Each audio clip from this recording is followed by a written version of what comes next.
Hello friends, my name is Mohammad Imran. I am a second year MBBS student. So in this video, we are going to discuss about the anatomy of scalp in a simplified way. So if you are a first year MBBS student, I would recommend you to watch this video from start to end for better understanding. So let's start with scalp. Scalp is basically soft tissues covering the vault of skull. The extent is anteriorly eyebrows, posteriorly superior nuchal lines and laterally superior temporal line. As you can see in this image, anteriorly the eyebrows and posteriorly the superior nuchal lines and laterally the superior temporal line.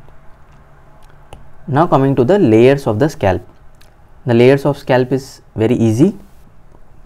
In your prof exam you have to make this diagram, and the layers of scalp we can remember this by scalp itself. S stands for skin, it is the outermost layer, and C stands for connective tissue. A for aponeurosis, it is formed by occipitofrontalis muscle, and L for loose alveolar tissue, and P for pericranium. So we can remember the layers of scalp with the help of scalp itself. S for skin, C for connective tissue, A for aponeurosis, L for loose areolar tissue, and P for pericranium. Pericranium is the innermost layer of the scalp. The important points that you have to keep in mind that in connective tissue we have the blood vessels and nerves. So if there is any injury to the blood vessel, there would be profuse bleeding. Now coming to the aponeurosis, that is the third layer, occipitofrontalis muscle and its aponeurosis. And in occipitofrontalis muscle there is two bellies, frontal belly and occipital belly, and in middle we have the epicranial aponeurosis, and the frontal belly is supplied by temporal branch of facial nerve, and the occipital belly is supplied by posterior auricular branch of facial nerve. This image you have to make in your prof exams. Now coming to the nerve supply, that to the sensory supply, the sensory nerve supply of the scalp.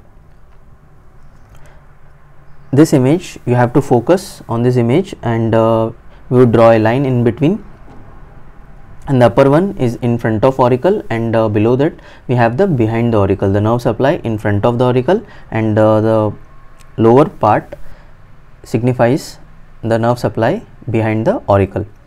In front of auricle we have supratrochlear, supraorbital, zygomaticotemporal and auriculotemporal, SSZA.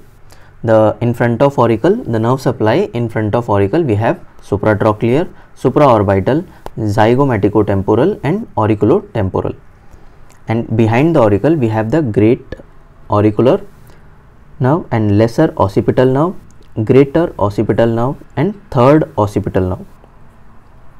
So in front of auricle we can remember SSZA, supratrochlear, supraorbital, zygomaticotemporal and auriculotemporal, and behind the auricle greater auricular nerve, lesser occipital nerve, G for greater occipital and T for third occipital nerve. Now coming to the motor nerve supply, we have to basically remember the occipitofrontalis muscle. The frontal belly is supplied by temporal branch of facial nerve, and the occipital belly is supplied by posterior auricular branch of facial nerve. As we have completed the sensory nerve supply and the motor nerve supply, moving on to the arterial supply. Arterial supply, same as nerve supply, we are going to divide in front of auricle. This one is front of auricle and this is behind the auricle. In front of auricle we have the supratrochlear artery, supraorbital artery and superficial temporal artery.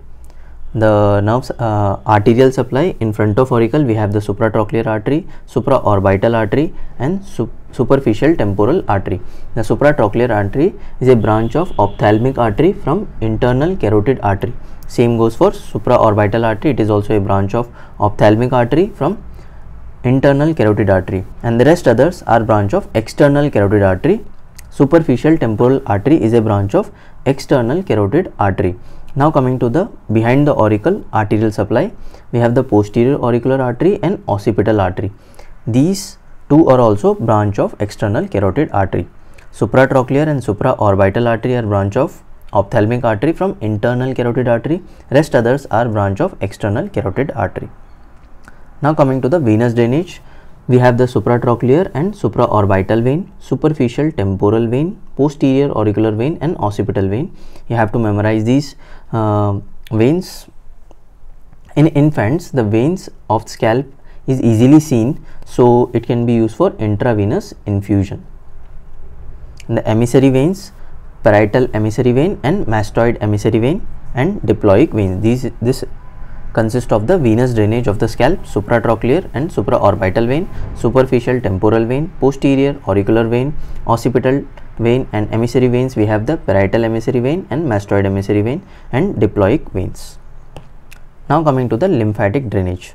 The anterior part of the scalp drains into the pre-auricular lymph nodes and the posterior part drains into the post-auricular and occipital lymph nodes. Lymphatic drainage is very simple. The anterior part drains into pre-auricular lymph nodes and posterior part drains into post-auricular and occipital lymph nodes. Now coming to the clinical anatomy part of the scalp. The first one is the surgical layers of the scalp.